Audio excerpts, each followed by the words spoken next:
পাগলের সঙ্গে যাবি পাগল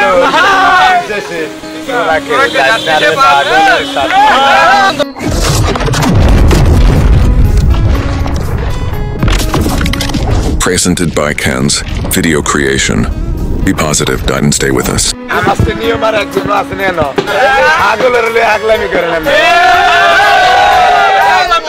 এক অন্যরকম গল্প। ছিলেন রিক্সা চালক, হয়ে উঠলেন রাজকুমার সবার নয়নের মনে।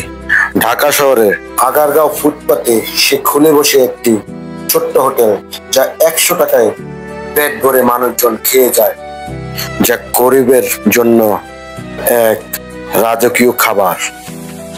যে গরিবরা সারাদিন খেটে খুঁটে খাবারের সন্ধানে ঘুরে ফেরাতেন এদিক সেদিক, বন আর পাউরুটি খেয়ে দিন কাটাতেন, সেই গরিবের কথা চিন্তা করেই মিজান খুলে বসলেন একটা হোটেল, যেখানে লোকজন আসবে এবং তার মন মতো করে খেয়ে যাবে এবং তার মন মতো করে টাকা দিয়ে যাবে।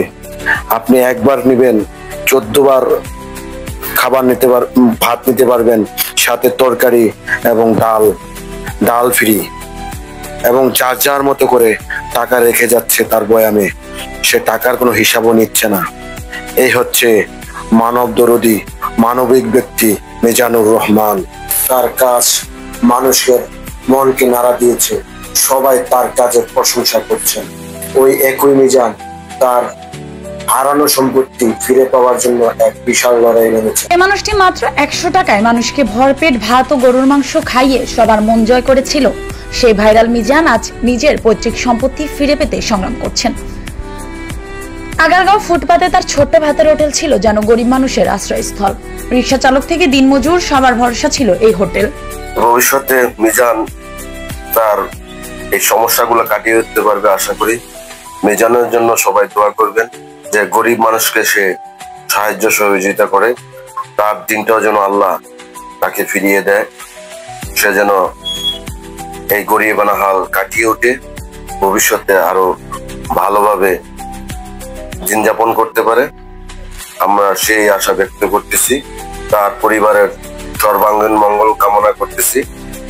সবাই যার যেখান থেকে পারেন মিজানকে সহযোগিতা করবেন, মিজানের কষ্ট জন্য সবাই দোয়া করবেন, নতুন লড়াই তার পরিবারের সচ্ছলতা আনার জন্য আল্লাহর কাছে দোয়া করবেন, সে যেন এই গরিবানা হাল থেকে মুক্তি পায় এবং মানুষের সেবায় 1000 বছর বেঁচে থাকে। তো এই পর্যন্তই, ভিডিওটি আর দীর্ঘায়িত করলাম না।